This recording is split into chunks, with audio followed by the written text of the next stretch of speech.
Welcome back to Scene Rundown. Let us watch Shogun Episode 4 Eightfold Fence.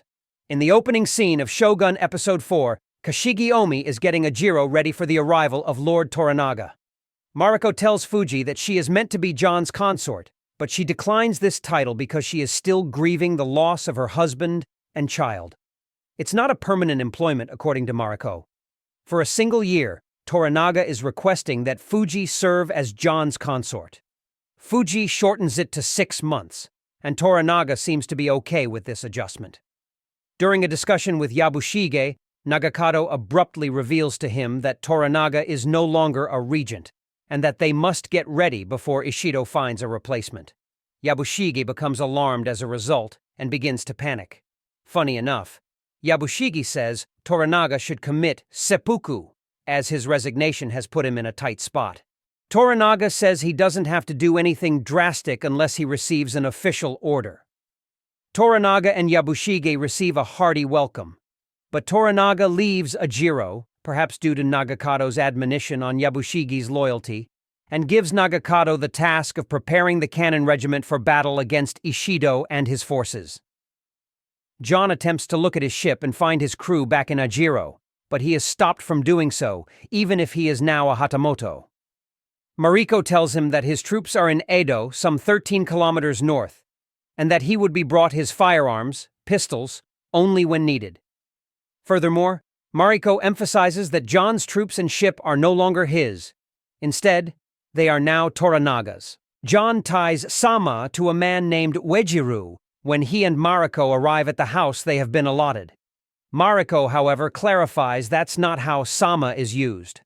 Uejiru cannot be considered like an elder or a high official since he is a servant or a member of a lower caste. Even though the guy is elderly, John addressing him as Uejiru-sama demonstrates that he is not prejudiced, despite the fact that he is British. John is a little overwhelmed by all the services he will now be able to access as a Hatamoto, and he brings up the fact that he is still a prisoner. Yabushige bemoans the fact that, as a result of serving Toranaga, his relationship with Ishido is deteriorating. Yabushige receives assurances from nephew Omi that Toranaga will be impeached eventually and that he will then be the rightful owner of all the weapons and cannons taken from John's ship. He can rekindle his bond with Ishido by giving him that. John complains about the work that Fuji is being made to perform. According to Mariko, it's their method of preventing Fuji from being desolate as a result of the loss of her husband and child. John points out that it is, of course, regressive and patriarchal in nature.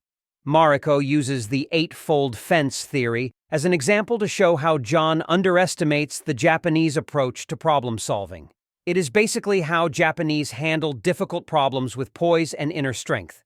She is essentially saying that Fuji is not as delicate as he believes. The next day, Omi requests that John give up the weapons he is carrying. It's evident that John won't comply. Fuji urges John to hand over his pistols to Mariko, who asks him to step down. Omi tries to take it from her, but Fuji tells him to get the hell out of there and aims those pistols at him, proving what Mariko was attempting to say earlier. There is nothing left for Omi to do but go. After that, Mariko and John meet with Yabushige, Nagakado, Omi, and the other members of Yabushige's group to discuss displaying John's Christian weapons. John begins to embellish the story to emphasize how devastating those weapons are, but Mariko advises him to be a little more realistic. John chooses to demonstrate the cannon's effectiveness through a hands-on demonstration. Its accuracy clearly impresses Yabushige, and that puts John in his good graces. A montage features John assisting Yabushige's men in mastering the cannon, the noise of the cannons frightening the entire hamlet, and Mariko examining John's notes. John and Mariko talk about it. She tells him that just because he views the Portuguese as his opponent does not mean that he can use their trade connections to turn Toranaga and the Japanese against them. Suddenly, a baby earthquake breaks up their conversation, and Mariko uses it as a metaphor to discuss how fragile life is in Japan. She does, however, clarify that the Japanese reconstruct and move on, not viewing this fragility as a sign of weakness. Guest entertainer Kiku challenges Omi to take over as Ajiro's lord.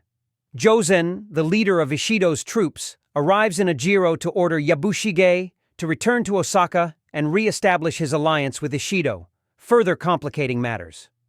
Jozen is advised to stay in Ajiro for a demonstration of John's weapons, which he plans to give to Ishido once Toranaga has been pushed out of the proverbial picture.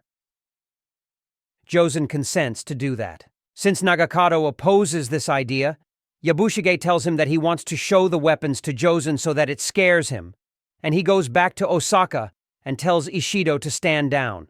However, Yabushige still fears that he would be killed for betraying Ishido or for acting against Toranaga, which is why he is afraid to travel to Osaka to meet Ishido. Omi said he has another idea. John, Mariko, and Fuji have a charming dinner sequence in which John tells Fuji how much he has hurt her. In an attempt to gain Fuji's trust, he gives her her guns. As a hatamoto, John is entitled to acquire swords, so Fuji gives John her father's weapons in exchange.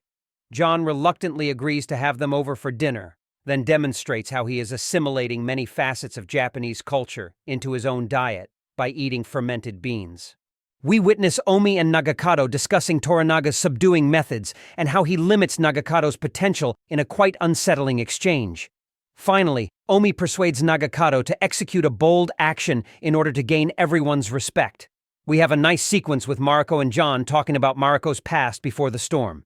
She describes how a significant injustice affected her family and made her feel like an outsider. It seems like Toranaga has offered Mariko an opportunity to make amends or find a solution to this specific difficulty in her life.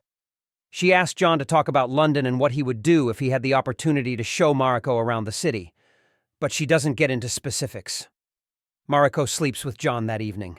John, Mariko, Nagakado, Yabushige, Jozen, Omi, Ishido's soldiers, and Yabushige's men are shown attending a cannon-firing practice session at the end of Shogun, Episode 4. Although everything appears to be going according to plan, Nagakado deviates from the plan, points the cannons toward Jozen and his men, and blows them to pieces. I thought I am editing a Walking Dead clip with these gory effects. Pretending unable to understand what is happening, Yabushige declares loudly that Nagakado's provocative action will start a conflict with Ishido. He is aware that Toranaga and Nagakado will be held solely responsible for the statement's rapid propagation, which will compel Ishido to track down and kill Toranaga. Thank you for watching. Please like and subscribe for more videos.